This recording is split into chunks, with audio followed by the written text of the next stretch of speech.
Assalamualaikum warahmatullahi wabarakatuh. Nama saya Munawati, NIM A1H1200050 kelas B jurusan PG PAUD. Di sini saya akan memaparkan tentang pengantar pendidikan tugas final dari bab 5 sampai bab 9. Bab 5, pengertian, fungsi, dan jenis pendidikan. A. Pengertian dan fungsi lingkungan pendidikan. Manusia memiliki jumlah kemampuan yang dapat mengembang melalui pengalaman. Pengalaman itu terjadi karena interaksi manusia dengan lingkungannya, baik lingkungan fisik maupun lingkungan sosial manusia secara efektif. Itulah yang disebut pendidikan. Secara umum, fungsi lingkungan pendidikan adalah membantu peserta didik untuk berinteraksi dengan berbagai lingkungan sekitar.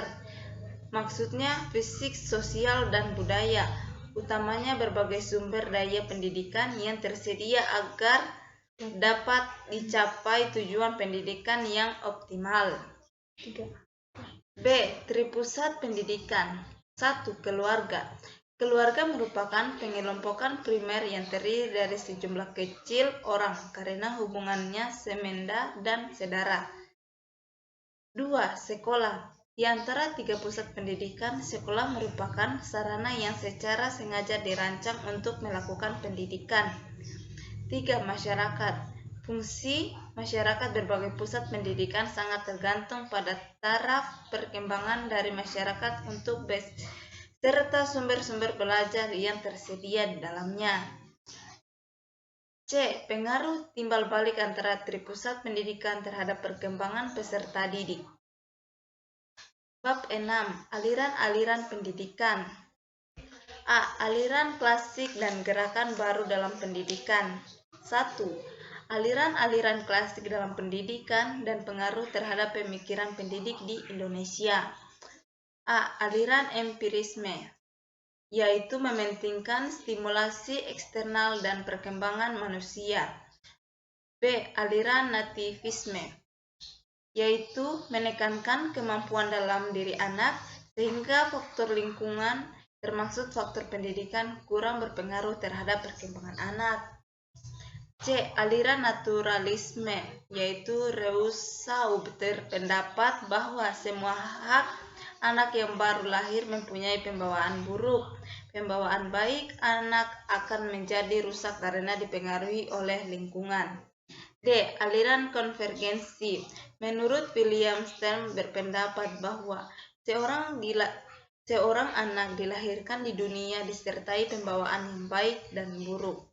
E. Pengaruh aliran klasik terhadap pemikiran dan praktek pendidikan di Indonesia. 2.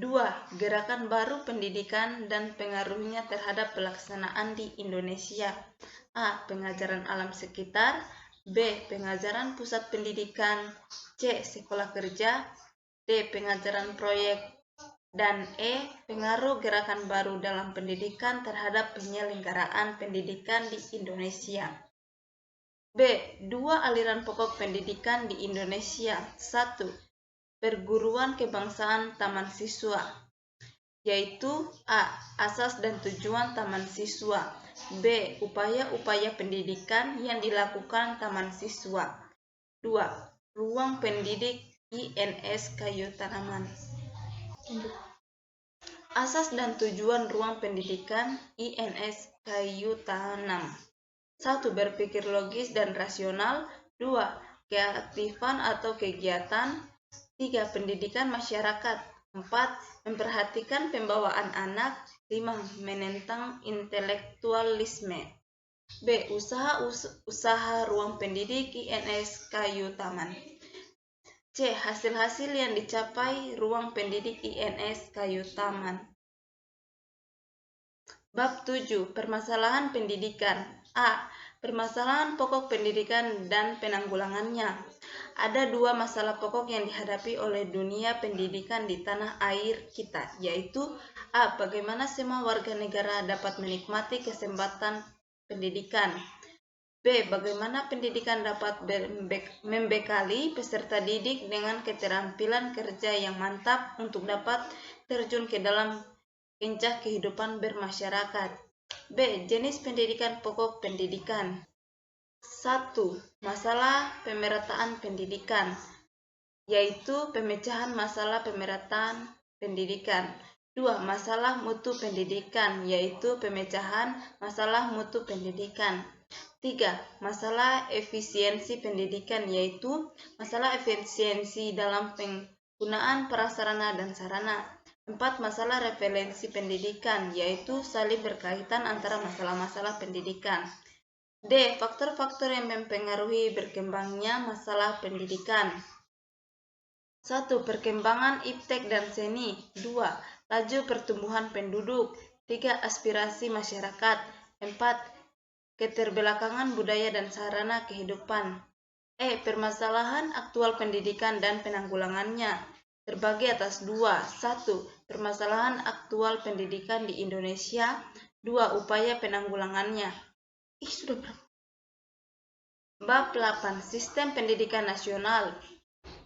A. Kelembagaan program dan pengelolaan pendidikan. 1. Kelembagaan pendidikan terbagi atas 2, yaitu 1. Jalur pendidikan. 2. Jenjang pendidikan. Program dan pengelolaan pendidikan terbagi atas 2. 1. Jenis program pendidikan. 2. Kurikulum program pendidikan. Faktor penghambat dan penunjang pelaksanaan muatan lokal terbagi atas 2. 1. Faktor penghambat. 2. Faktor penunjang. Upaya pembangunan nasional. 1. Jenis upaya pembaruan pendidikan terbagi atas 4. 1. Pembaruan landasan yuridis. 2. Pembaruan kurikulum. 3. Pembaruan pola masa studi. 4. Pembaruan tenaga kependidikan. 2. Dasar dan aspek legal pembangunan pendidikan nasional. Dasar dan aspek legal pembangunan pendidikan nasional berupa ketentuan-ketentuan yuridis dan menjadi dasar acuan serta mengatur penyelenggaraan sistem pendidikan nasional seperti Pancasila, Undang-Undang Dasar tahun 1945, GBHN, Undang-Undang Organik Pendidikan, Peraturan Pemerintah, dan lain-lain. Bab 9. Pendidikan dan pembangunan. A. Esensi pendidikan dan pembangunan serta titik temunya. Menurut paham umum, kata pembangunan lazim tidak sia-siakan. B. Sumbangan pendidikan pada pembangunan terbagi atas 4. Segi sasaran pendidikan. 2. Segi lingkungan pendidikan. 3. Segi jenjang pendidikan. 4. Segi pembidangan kerja atau sektor kehidupan. C. Pembangunan sistem pendidikan nasional terbagi atas 2. Mengapa sistem pendidikan harus dibangun? 2. Wujud pembangunan sistem pendidikan. Terima kasih, itulah hasil pemaparan dari saya. Lebih dan kurangnya mohon dimaafkan. Wassalamualaikum warahmatullahi wabarakatuh.